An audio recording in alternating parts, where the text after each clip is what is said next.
ये मेरा घर है और आप यहां नहीं रहेंगी।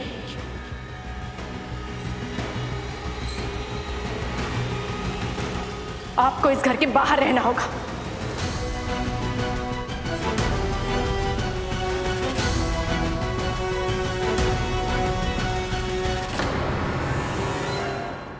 इसका मतलब समझ लीजिए राजकुमारी जी, राधा ने इस विवाह को स्वीकृति नहीं दी है।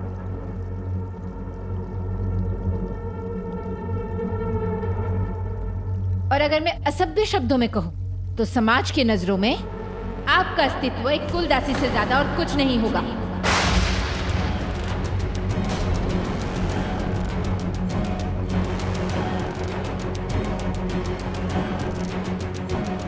बस एक और शब्द नहीं।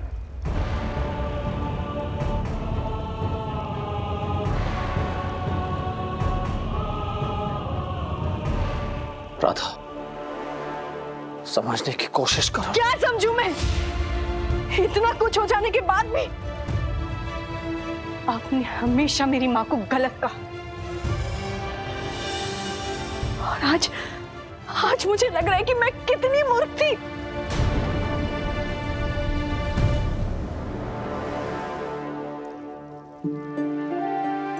मैं जानती हूँ आपको बहुत दुख पहुंचाना है। मुझे माफ कर दीजिए। माफी गलती की मांगी जाती है राजकुमारी कल्याणी, धोखे की नहीं।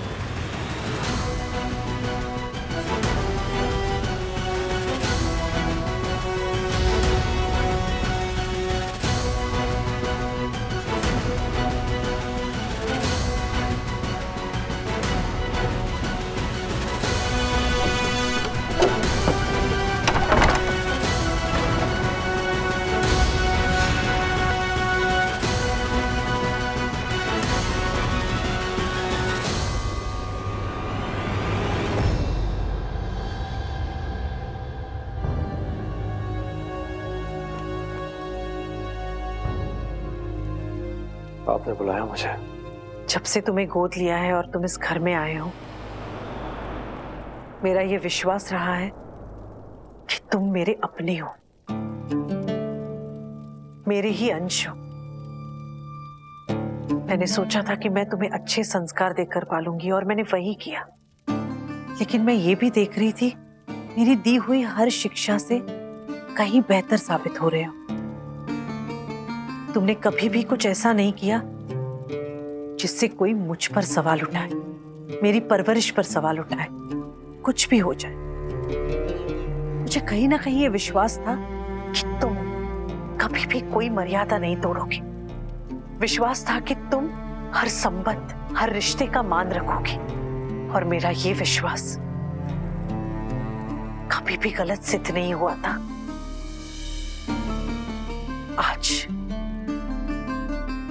आज तुम्हारे इस सच बोलने तक।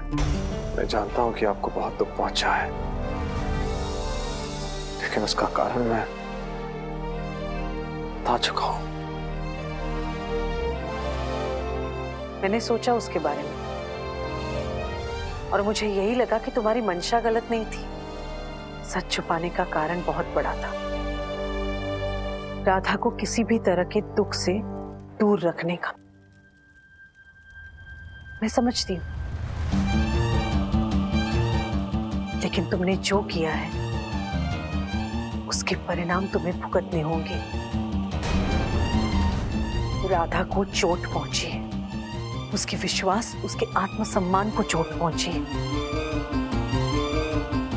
और इससे उभरने में उसे समय लगेगा। लेकिन मैं चाहती हूं कि राधा की इस नई यात्रा में तुम उसके साथ रहो, इन समस्याओं का समाधान निकालो आपस में, बिना किसी तीसरे को ध्यान में रखे। अपने किसी भी धर्म संकट में तुम कभी ये मत भूलना कि तुम्हारा पहला कर्तव्य राधा के प्रति है।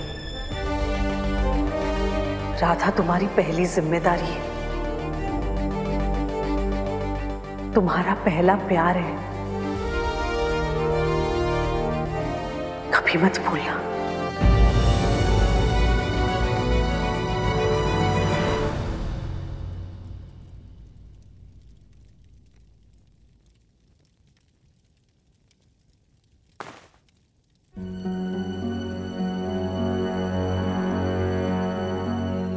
ये जगह थोड़ी ऐसी ही है क्योंकि ये कुलदासियों के लिए बनाई गई है ना। नियम के अनुसार कुलदासियों को पहनने के लिए 6 साड़ी दी जाती हैं और खाना बनाने की सामग्री भी।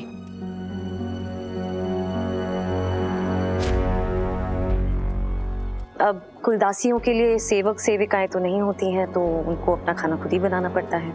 आपको आता ही है। चलती हूँ।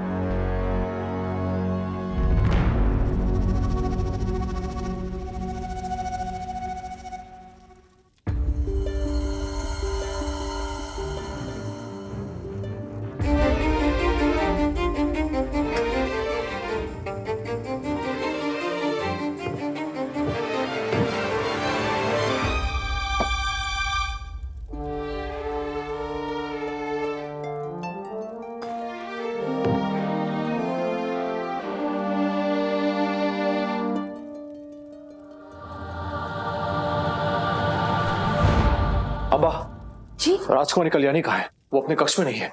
जी वो राजकुमारी जी को तो मैं अभी कुलदासी के कक्ष में छोड़कर आई हूँ। कुलदासी के कक्ष? क्यों? वो राधामणि ओप्पा ने आदेश दिया था। ठीक है।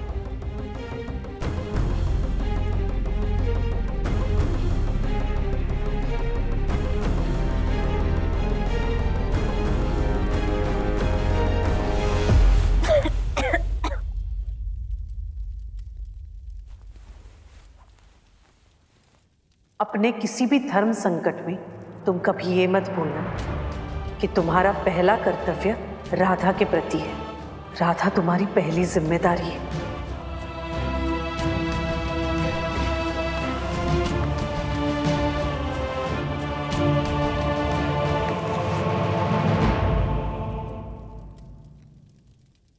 आप जी आइए ना, आइए। क्षमा कीजिएगा, मुझे पता नहीं था कि आपको यहाँ पर। आपके बाबा का फैसला सही था, आपको साथ वापस लेके जाने का। आप मेरी चिंता मत करिए। मेरे बस में नहीं।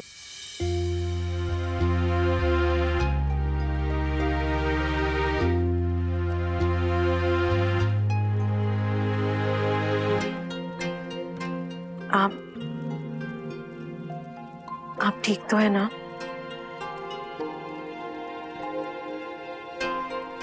आपसे धन्यवाद कहना था।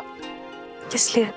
एक तरफ राधा के प्रति और फिर दूसरी तरफ आपके प्रति जो जिम्मेदारियां हैं, मतलब जिम्मेदारियां निभाने के लिए जो संघर्ष कर रहा हूं। कुछ ही समय से ऐसा लग रहा है मानो कि मेरा संघर्ष आपके संघर्ष के सामने कुछ भी नहीं है। आपका संघर्ष कितना बड़ा है, फिर भी आपके माथे पे कोई शिकन नहीं, कोई शिकायत नहीं। कैसे?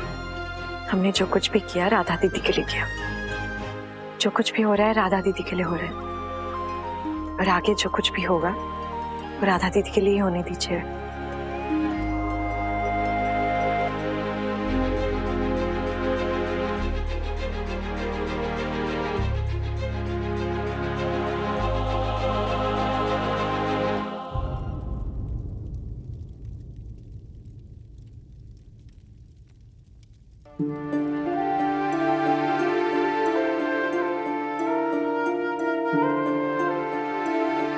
तुम्हें आराम करना चाहिए राधा। आराम नहीं आ रहा है, क्योंकि जब तक मैं आपसे नहीं सुन लेती कि मैं ठीक कर रही हूं या नहीं।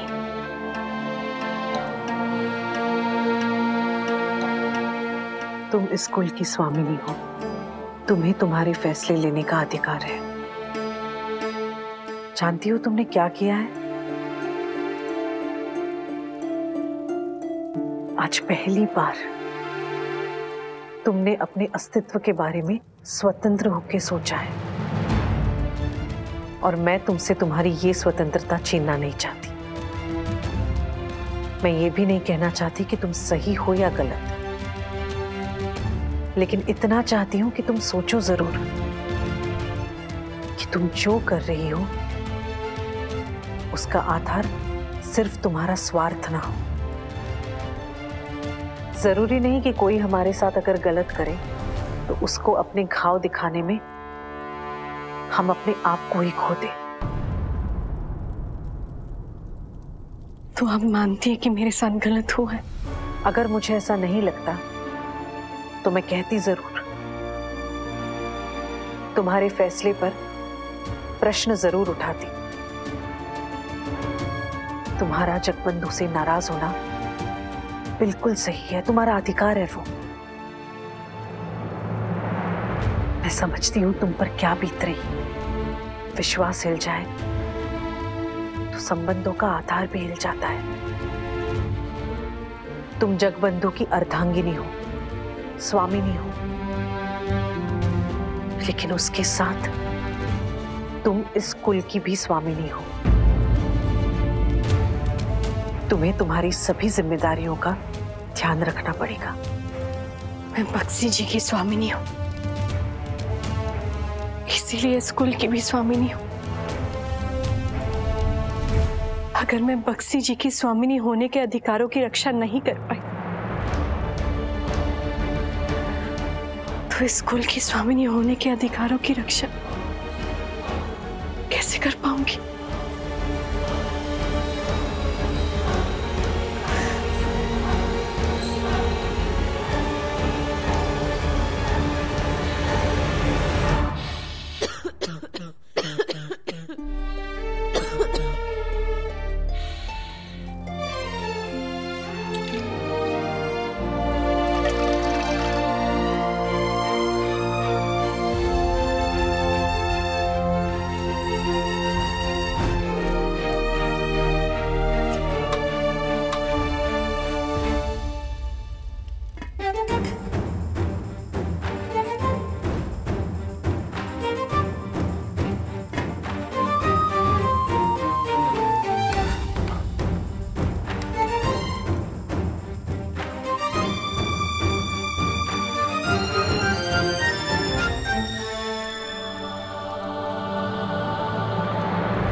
यहाँ क्यों आई हैं?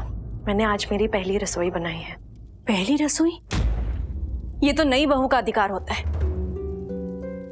और आपको नई बहू के रूप में किसी ने भी यहाँ स्वीकार नहीं किया है। मुझे कोई अधिकार नहीं चाहिए। मैंने बस पहली बार सारा खाना खुद बनाया था। शुरुआत तो आप ही ने कराई थी, इसलिए मैं आपके लिए लाई हूँ। इन ओछी हरकतों से आपको घर के अंदर आने का रास्ता नहीं मिलेगा, बल्कि बहुत जल्द अपना झूठ और अपनी जिद लेकर आप खुद यहाँ से जाएंगी। आप मुझे माफ कर दीजिए, मैं अब भी चली जाऊंगी,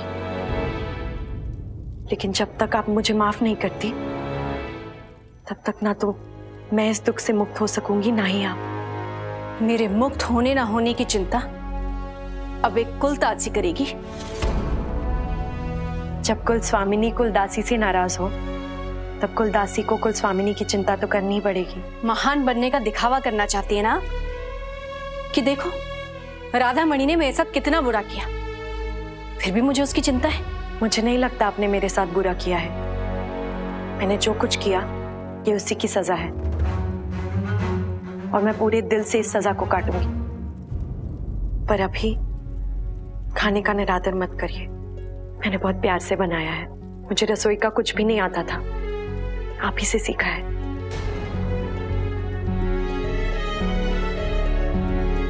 एक और चख लीजिए। जब तक आप नहीं चखेंगी तब तक मैं भी नहीं खाऊंगी।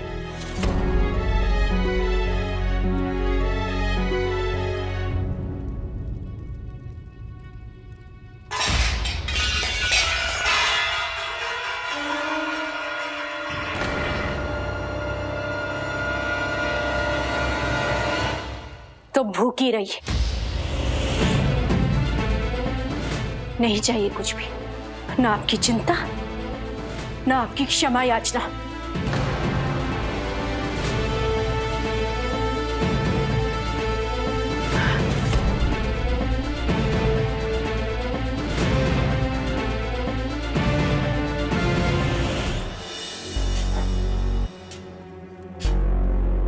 क्या हुआ राधा?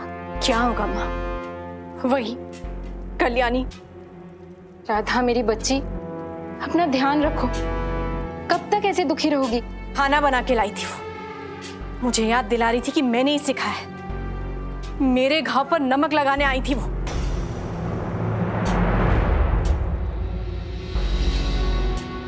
कैसे माँ, कोई इतना बेशरम कैसे हो सकता है? ऊपर से कह रही थी कि माफ कर दोगे तो अभी चली जाऊंगी। उस कल्याणी ने पहले ही तुम्हें कम नुकसान पहुंचाया है। मनहूसियत है वो।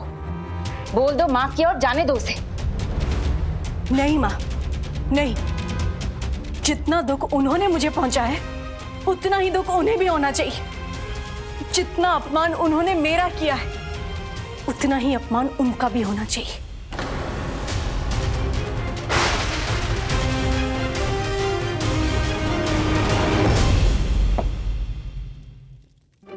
माँ, कुलदेवी की पूजा बहुत अच्छी रही, लेकिन मैं आपको बता नहीं सकती थी क्योंकि पूजा पूरी होने से पहले किसी को बताना नहीं होता है। लेकिन अब आपको बता सकती हूँ। मैंने ना एक मन्नत मांगी है कि गदाधर जी और मुझे जल्द ही एक संतान का सुख मिले।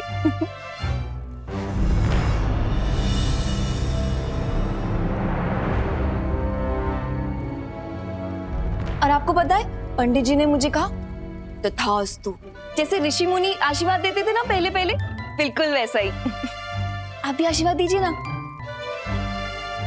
मेरा आशीर्वाद तुम दोनों के साथ हमेशा है। लेकिन माँ, ये सब क्या हो गया? दादा और राजकुमारी कल्याणी का विवाह हो चुका है और उन्होंने किसी को बताना भी जरूरी नहीं समझा। और हमें शादी में बुलाया भी नहीं।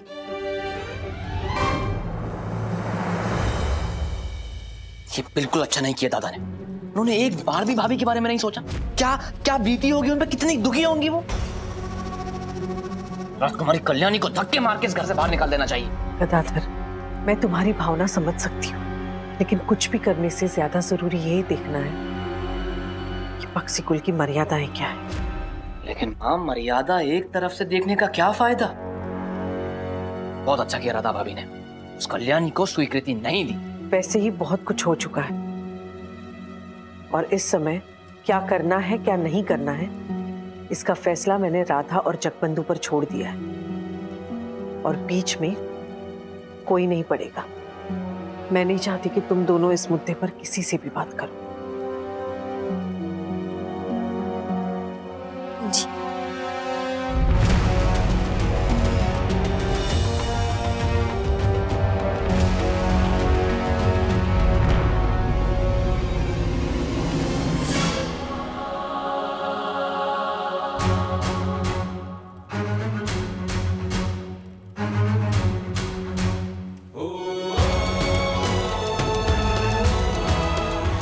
मैं आपको घर के काम श्रृंगार करना सिखाऊंगी, आप मुझे योद्धा बनना सिखाएंगी। अक्षी जी मेरे पति और आप मेरी सखी, मेरी सबसे अच्छी सखी, मेरी छोटी बहन जैसी, जिस पे मैं पूरा विश्वास करती हूँ।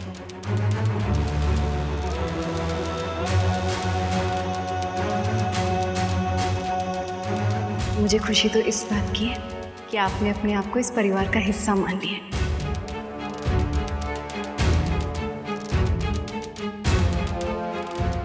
राजकुमारी कल्याणी और बक्सी जग बंधु के इस संबंध को अवैध माना जाए। ये मेरा घर है और आप यहाँ नहीं रहेंगी। राधा ने इस विवाह को स्वीकृति नहीं दी है, तो समाज की नजरों में आपका अस्तित्व एक कुलदासी से ज्यादा और कुछ नहीं होगा। नहीं चाहिए।